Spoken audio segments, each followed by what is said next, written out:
Pemirsa PPATK akan memblokir rekening bank yang menganggur selama 3 bulan. Langkah ini guna menekan tren judi online yang kian marak serta mencegah kegiatan jual beli rekening, peretasan, korupsi, serta pidana lainnya.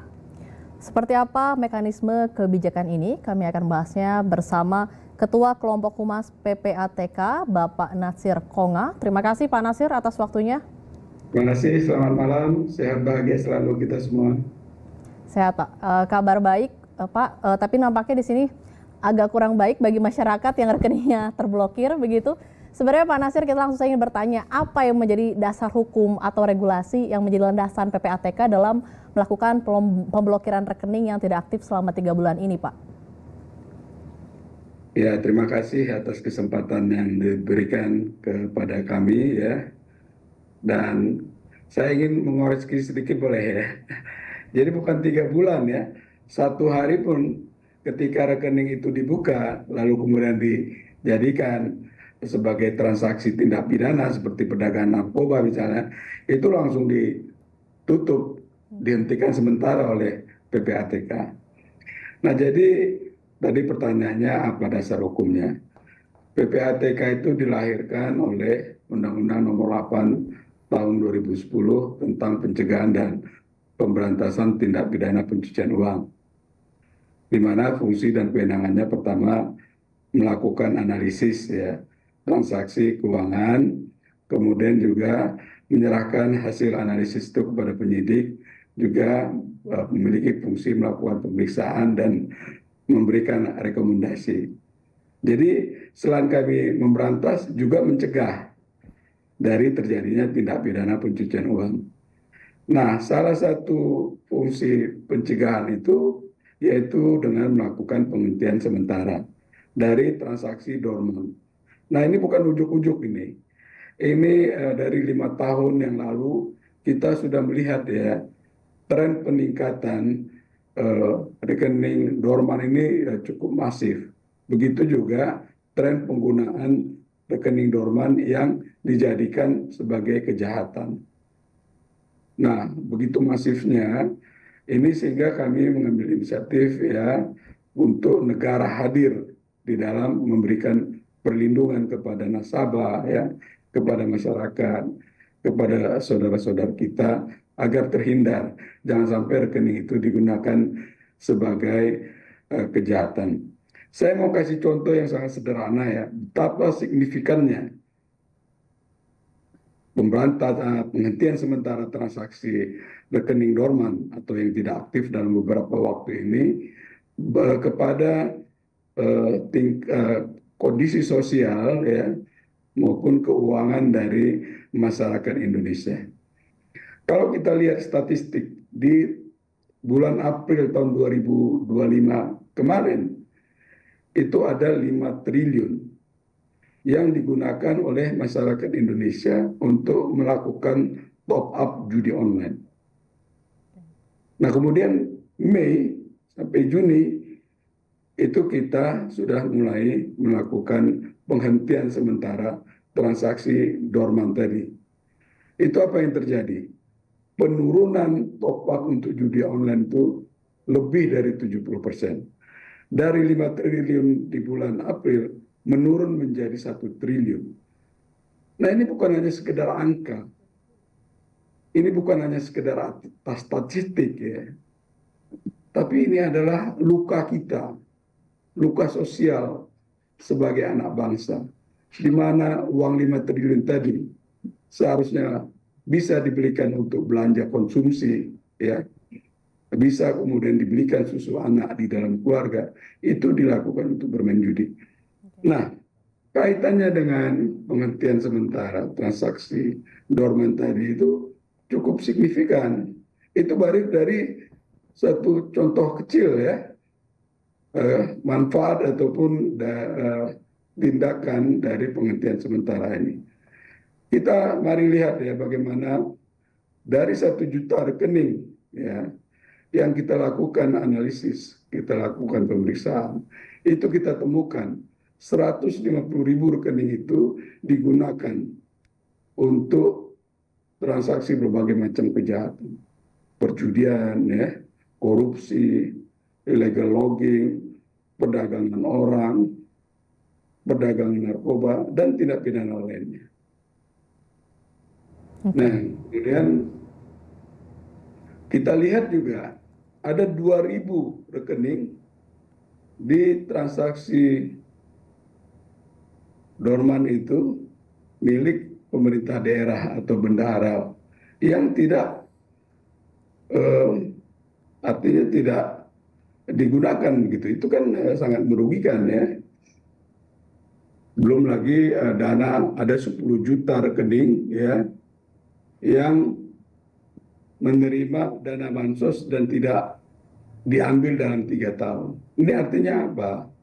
Di mana penyaluran dana bantuan sosial itu tidak sesuai dengan penerima sebagaimana harapan yang dituju oleh pemerintah.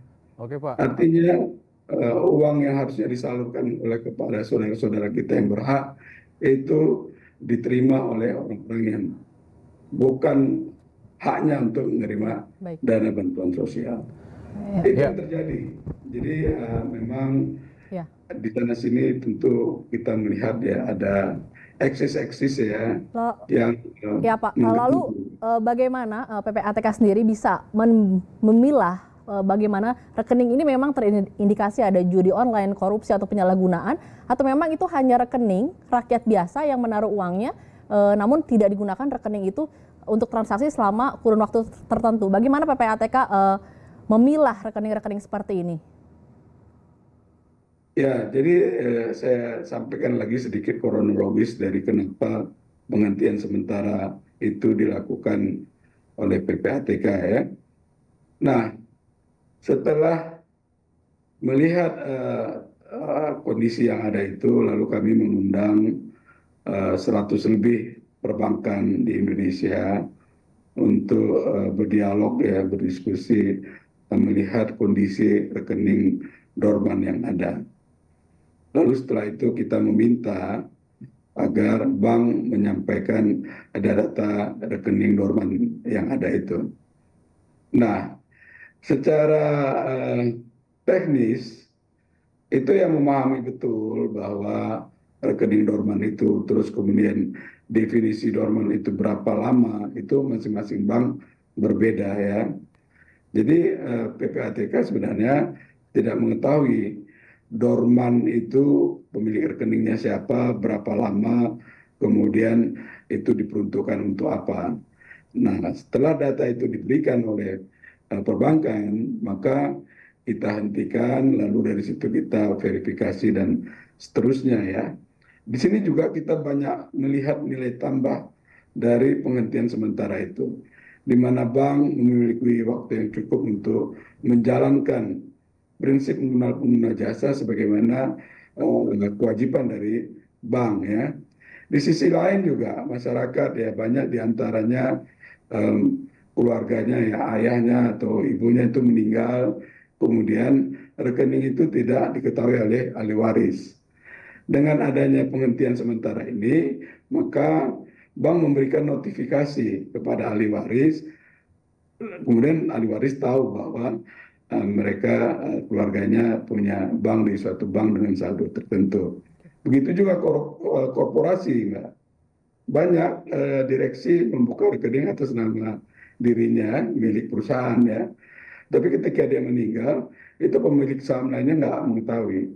Dengan notifikasi yang diberikan oleh bank, pemilik saham lain akhirnya mengetahui kalau perusahaan itu punya rekening dan punya saldo di suatu bank itu ada. Tentu banyak hal-hal lain ya yang sangat menguntungkan. Tapi intinya adalah negara hadir untuk melindungi kepentingan hak-hak daripada pemilik rekening, masyarakat, saudara kita agar rekeningnya itu tadi jangan sampai dimanfaatkan atau disalahgunakan untuk kejahatan, tindak pidana. Begitu, Mbak. Ya Pak, terkait untuk pemblokiran ini, apakah PPATK sudah melakukan kajian terkait dampak yang mungkin muncul terhadap masyarakat pedesaan yang jarang bertransaksi digital, seperti itu Pak? Iya, tentu memang dari sebuah kebijakan, dari sebuah policy yang diambil, tentu ada eksis-eksis ya. Ya, dengan itu kami dengan rendah hati ya memohon ya agar kiranya kolaborasi kita bersama ini untuk membangun negeri ya, untuk menjadikan negeri kita ini lebih baik ya, itu akan bisa berjalan optimal.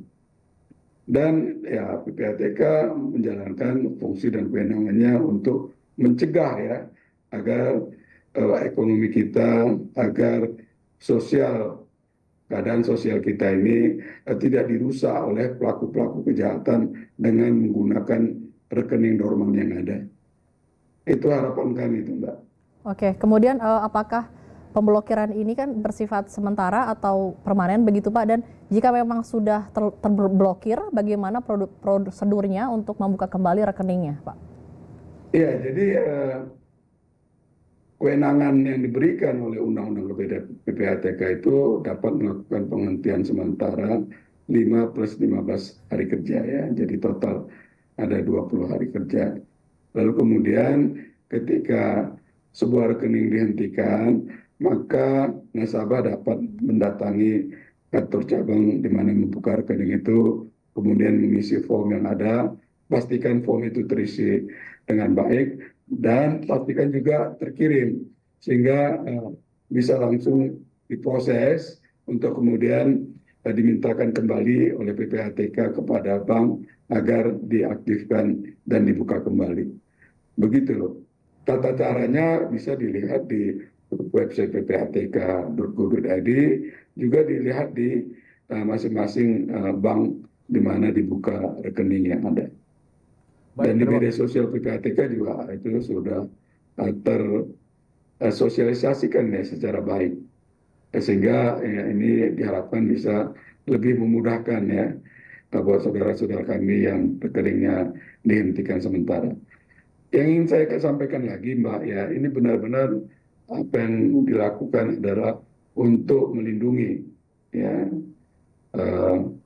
masyarakat agar terhindar dari kejahatan pencucian uang ataupun tindak lainnya. Dan bagi bank ini waktu yang cukup baik untuk menjalankan kewenangan tugasnya di dalam menerapkan prinsip pengguna jasa atau PNPJ. Baik, terima kasih Pak Nasir Konga, Ketua Kelompok Humas PPATK. Sekali lagi terima kasih Pak untuk insight-nya. Terima kasih, selamat malam, sehat dan bahagia selalu kita semua. Ya, sehat selalu Pak. Terima kasih Pak.